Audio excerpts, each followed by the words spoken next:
বাস্তবিক অর্থে আল্লাহর কথা যিনি যতটা মনোযোগ দিয়ে শুনবেন আল্লাহ তাআলা তার জিন্দেগিতে ততটাই বরকত দেবে। মানুষের পরিবর্তনের জন্য, সংশোধনের জন্য, মানুষের আখিরাতের সুন্দরের জন্য আল্লাহর কথা মনোযোগ দিয়ে শুনতে হয়।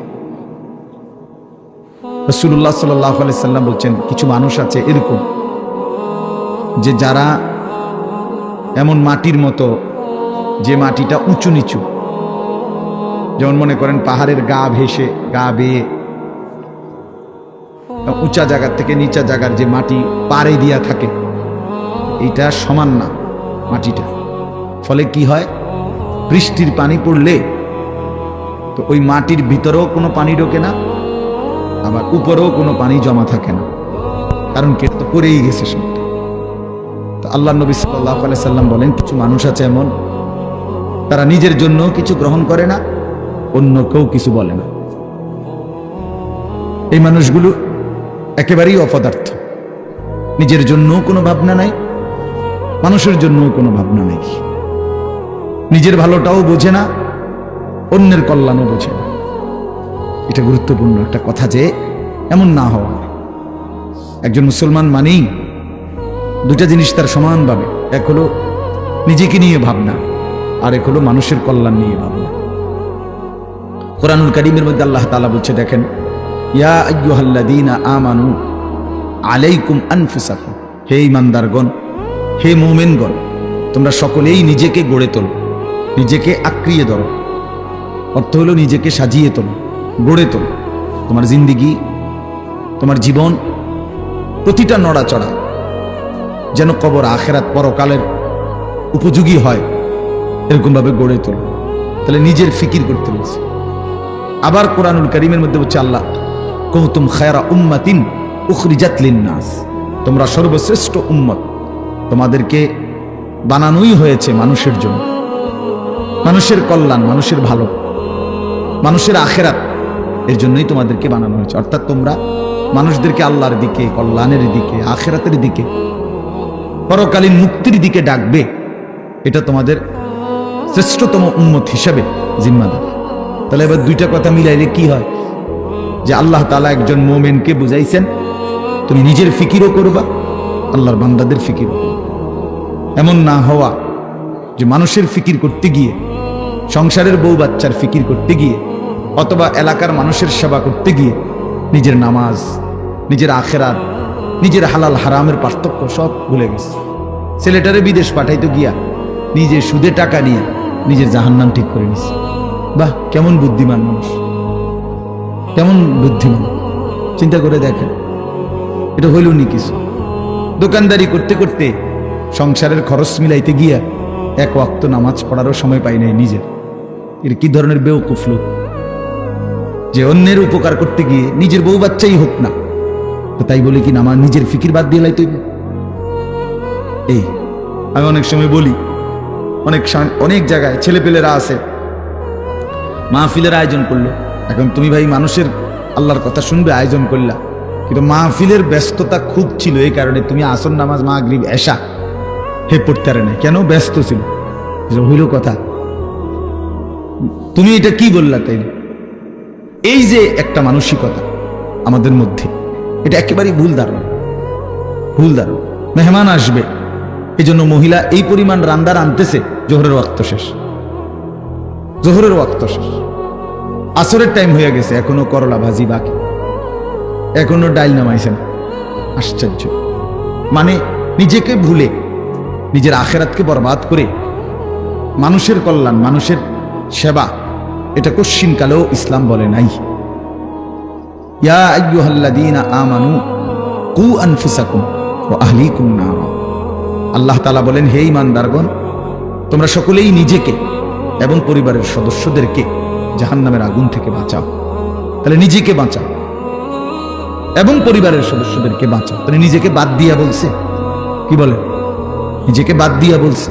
তাইলে বেচারা অটো চালায়, সিএনজি চালায়, দোকানদারি করে, এই ব্যস্ততায় সারাদিন মিলাইয়া 500-600 টাকা, 1000 খানিক টাকা মিলাইতে গিয়ে এক ওয়াক্ত নামাজ পড়েন। কেন এত কষ্ট করেন? বউ বাচ্চার জন্য। আরে বেওকুফ, তো নিজেরে ভুললে কেন? নিজেরে ভুললেন কেন? এই জন্য আল্লাহ তাআলা কোরআনুল কারীমের মধ্যে বলছে মুমিন উভয়টার মধ্যে সমন্বয় করবে। ইল্লাল্লাযীনা আমানু ওয়া আমিলুস সালিহাত, আল্লাহ তাআলা বলেন যে ব্যক্তি পূর্ণ ঈমানদার হলো, মানে নিজেকে পূর্ণ ঈমানওয়ালা বানাইলো, ওয়া আমিলুস সালিহাত, এবং সমস্ত নেক আমল করলো। এরপরে ওয়া তাওয়াসাউ বিল হক, অন্যকে ঈমানের দাওয়াত দিল। ওয়া তাওয়াসাউ বিস সবর, এবং অন্যকে নেক আমলের দাওয়াত দিল। তাহলে প্রথমত নিজের ঈমান ঠিক করলো, নিজের নেক আমল ঠিক করলো। তৃতীয়ত হলো অন্যকে ঈমানের দাওয়াত দিল, অন্যকে নেক আমলের দাওয়াত দিল। আল্লাহ তাআলা বলে এই চারটা জিনিস যার একত্র হলো, আখিরাতের ক্ষতি বরবাদি থেকে সে বেঁচে গেল। সে কি করলো? বেঁচে গেল। তাহলে নিজেকে বাদ দিয়ে, কথা বলেন না, নিজেকে বাদ দিয়ে, কথাটা জরুরি, এই কথাটা জরুরি। আমার একদিন একজনে বলতেছে যে হুজুর আপনারা যেরকম নামাজ রোজা করে ভালো কাজ করেন, আমরাও তো মেল মিটিং দেন, দরবার, হ্যাঁ, সর্দারি মাতব্বরি করি, মানুষের লগে মীমাংসা করে দেই, এটাও তো কত বড় সোয়াবের কাজ। তার মানে উনি বুঝাইতে চাইতেছে আমরা এই সোয়াবের কাম করতাম কারণেই নামাজ পড়তে রাখি না। আপনি এত বড় সোয়াবের কাজ করার কারণে উনি নামাজের টাইম, পাগল কোথাকার, এটা হইল কথা? এটা কি বললা তুমি? তোমারে বুঝি বলছে আল্লাহ তাআলা যে মেল মিটিং করলে আর নামাজ দুইটা সমান সমান, যে কেউ যদি নামাজ পড়ে তাইলে যেই নেকি, মেল মিটিং করলেও সেই নেকি, কাজে যার যেটা ভালো লাগে নাকি? এইটা নিয়ে কথা ভাই বলেন। এই জন্য বললাম নিজেকে ভুলা না, নিজেকে ভুলে না যাও। ছেলে পেলেরা আপনার নিজেকে ভুলে গেছে, আত্মভোলা হয়ে গেছে।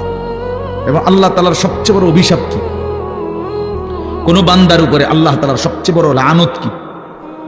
আল্লাহ তাআলা কোন বান্দার উপরে সবচেয়ে বেশি রাগ করেন, এটা বোঝা যায় কখন? যে আল্লাহ তার উপরে প্রচন্ড রাগ করছে। এটা কখন বোঝা যায়? যখন আল্লাহ তাআলা কাউকে আত্মভোলা বানিয়ে দেয়। ফাআনসাহুম আনফুসাহুম, মানে একদম সহজ কথা আপনি বুঝবেন।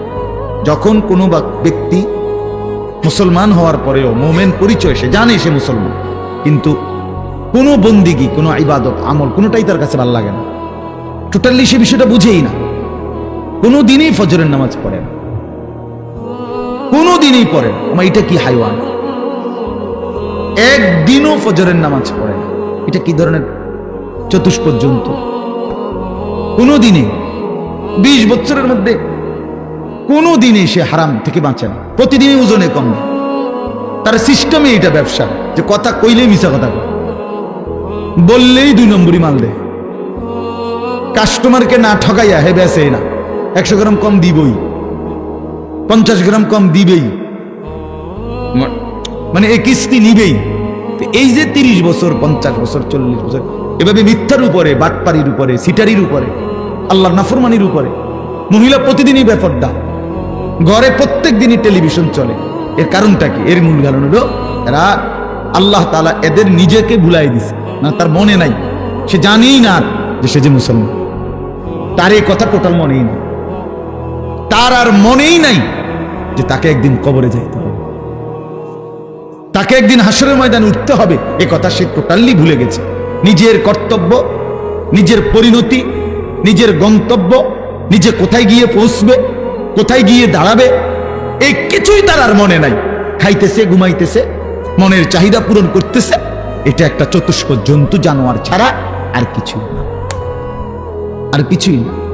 এই আল্লাহ তাআলা তারে নিজেকে ভুলাইয়া দিছে, সে নিজের ভালো, নিজের কল্যাণ এটাই বুঝে না, এটাই বুঝে না, এটাই বুঝে না। নাহলে আমি নিশ্চিত, আমি হারাম রোজগার করলে আমি জাহান্নামে যাব। বেটা, আমি জাহান্নামে যাইয়া তুই ফুতুরে ভাত খাওয়াইতে হবে, আমি এত ঠেকা পড়লাম কেন? আমারে কে বলছে এটা? কোন দেশের আইন এটা? কি আল্লাহর আইন না রাষ্ট্রের আইন?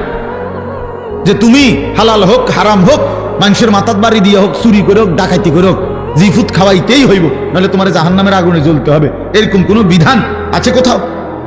তো তাহলে এটা কোন নিয়ম? মূল কথা হলো সে নিজের আখিরাত ভুলে গেছে। কাল্লা বাল তুহিব্বুনাল আজিলা ওয়া তাদারুনাল আখিরাহ। আল্লাহ তাআলা বলেন, বান্দা আর কিছুই নয়, মূল কারণ তোমরা দুনিয়াকেই প্রচন্ড ভালোবেসেছো, আখিরাতকে ছেড়ে দিয়েছো। আসল কথা হইল তোমাদের কাছে আখিরাত। কেন ছেলেরা নামাজ পড়ে না? কারণ আখিরাত তার কাছে মোটেই কিছু না। কেন হালাল রোজগার করে না পুরুষ? কারণ আখেরাত তার কাছে কোনো বিষয় নেই। সে তার কলিজার ভিতরে এমনি মুখে কয় না আরই, তার দিলটা যদি আপনি পরীক্ষা করেন, রিপোর্ট আসবে দিলের মধ্যে হইল আখেরাত ইনি কয় আরই হুজুর, আর কইতে লাগলি কি আর না কয়নি। মাতিস না বেটা, মাইক ফাইলে কেডা না কয়। এই গাদ্দারের কলিজার ভিতরে এইটা ও কইতে লাগলে একে কয় হুজুরা কুদুর বাড়াইয়াও কয়। এই জাতীয় কথা করে টিটকারি মাইরা চা দোকানে উড়াই দিলেন। আরে বেটা, হাসরের মাঠ কি চা দোকান? ফাজলামি করলেন যে আপনি, কার লোকে করলেন? কার কথা প্রত্যাখ্যান করলেন? কোরআন শরীফের জন্য আছে জাহান্নামী বান্দা ফেরেশতা যখন জাহান্নামে ফেলবে, ইযা উলকু ফিহা, যখন নাফরমান বেঈমানকে ফেরেশতারা জাহান্নামে ফেলবে, সামিউ লাহা শাহীকাও ওয়া হিয়া তাফুর, দুনিয়ার আগুন যখন প্রচন্ড গরম হয় তখন টকবক করে আওয়াজ করে, ভীষণ আওয়াজ। এই জাহান্নামের প্রচন্ড গর্জন, সমুদ্রের ঢেউয়ের গর্জনের মতো জাহান্নামের আগুনের উত্তাপের গর্জন ওই নাফরমান শুনতে পাবে আর দেখতে পাবে। তাকাদু তামাইয়াজু মিনাল গাইজ, রাগে ক্ষোভে জাহান্নামের আগুন যেন ফাইটা যাইতেছে। এত তীব্র আগুন, এত তীব্র আগুন। এই প্রচন্ড আগুনে একটা মানুষ তাকাইয়া দেখবে যে কি প্রচন্ড আগুন। হাদিসের মধ্যে আছে, আল্লাহ নবী সাল্লাল্লাহু আলাইহি সাল্লাম বলেন, জাহান্নামের আগুন এতটা গরম যে আগুনই এক অংশ আরেক অংশকে খাইয়া ফেলে, গিল্লা ফেলে। এই প্রচন্ড আগুনের মধ্যে জাহান্নামীকে ফেলবে, সে চিৎকার করবে আর ফেরেশতা তখন ধমক দিবে, আলাম ইয়াতিকুম নাদির, এই বেঈমান, তোরে কি কেউ জাহান্নামের ভয় দেখায় নাই? কোনদিন কি জাহান্নামের ভয়ের কথা শুনো নাই? কেউ কি তোমাকে ভয় দেখায় নাই? কোরআন শরীফে আছে, জাহান্নামী বান্দা তখন বলবে, ক্বালু বালা, অবশ্যই বলেছিল ফেরেশতা ভাই, মিথ্যা বলে লাভ নাই, আমার কাছে বলছিল। কাদ জাআনা নাদির, আমগো এলাকায়, আমগো বাড়িতে, আমগো মহল্লায় বহু ভয় প্রদর্শনকারী বান্দা আল্লাহর পক্ষ থেকে এসেছিল। আমগো কত ইমাম সাহেব, আমাদের জুমার খতিব সাহেব, কত মাহফিলের কত আলেম, কত পীর মাশায়েখ আউলিয়া বুজুর্গ চোখের পানি ফেলে ফেলে বারবার আমগরে বলছিল, কিন্তু ফাকাযাবনা, আমি আখিরাতটাকে মিথ্যা মনে করেছি। আমি মনে করছি এটি হইতো না, আমি মনে করছি এটি হইতো না। বুঝলেন? অকুলনা মা নাজ্জালাল্লাহু মিন শাই, এবং আমি এটাও বলছি, যারা বলতো ওই হুজুর মোল্লাদেরকে আমি বলছি, মা নাজ্জালাল্লাহু মিন শাই, এগুলো আল্লাহ নাজিল করে নাই, এসব কথা এটি তোমরা বানাইয়া কর।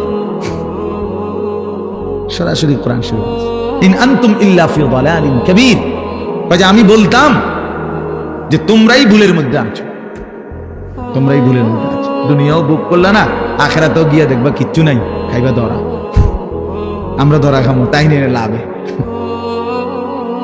আমরা ধরা খাবো, উনি বুঝছে আমরা ধরা খাবো।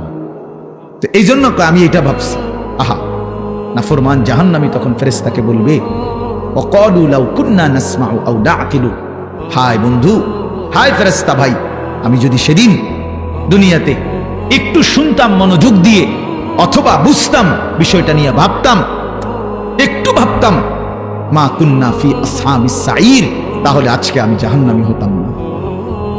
আসলে আমি বিষয়টারে কোনো পাত্তাই দেইনি, পাত্তাই দেইনি। বুঝেন নাই কথা? হাসতে হাসতে হাসতে হাসতে মস্কারি করতে করতে, পাত্তা না দিতে দিতে একদিন দুপুরবেলা ভাগ্যে যাইতে হয়েছে। বুঝেন নাই? হ্যাঁ হ্যাঁ হ্যাঁ হ্যাঁ, বাস্তব এটাই কারণ। বিষয়টারে মনে করছে খামখেয়ালি, ও ফলাইন কোকা চিক্কর মেক্কর দেয়। বুঝেন নাই? ইতান ফুলাফান টোলাফান ঠান্ডা হয়ে যাবো দুই একটা পিরামিডা দিলে। এই মস্কারি করছে, মস্কারি করছে, মনে করছি আর কি। এই পাত্তা না দিতে দিতে, অবজ্ঞা করতে করতে, অবহেলা করতে করতে একদিন চলে যেতে হয়েছে। এমন বাগা বাগ্য হয়েছে, একেবারে 14 গোষ্ঠী শুদ্ধা বাইকে গেছে। এই জন্য বললাম, এটা এটা এটা সবক। আমি রাজনীতির মানুষ না, কিন্তু সবক তো নিতে হয়।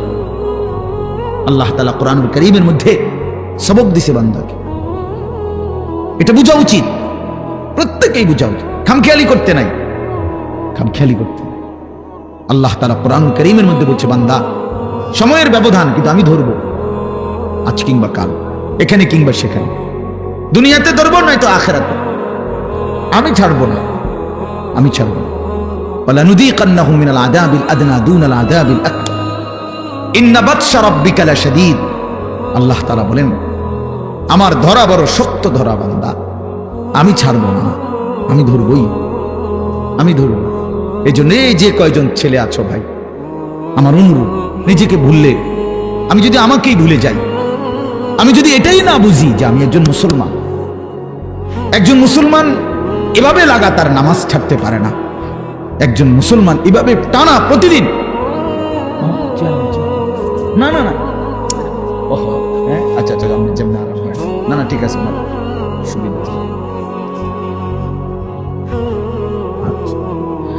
একজন মুসলমান আপনি প্রতিদিন নামাজ পড়বেন, এটা কিসের মুসলমান? এই মূলত একদম ভুলে গেছে, একদম ভুলে গেছে। প্রতিদিন মিথ্যা বলে কেমনে আবার মুসলমান? কি বুঝেন নাই কথাটা?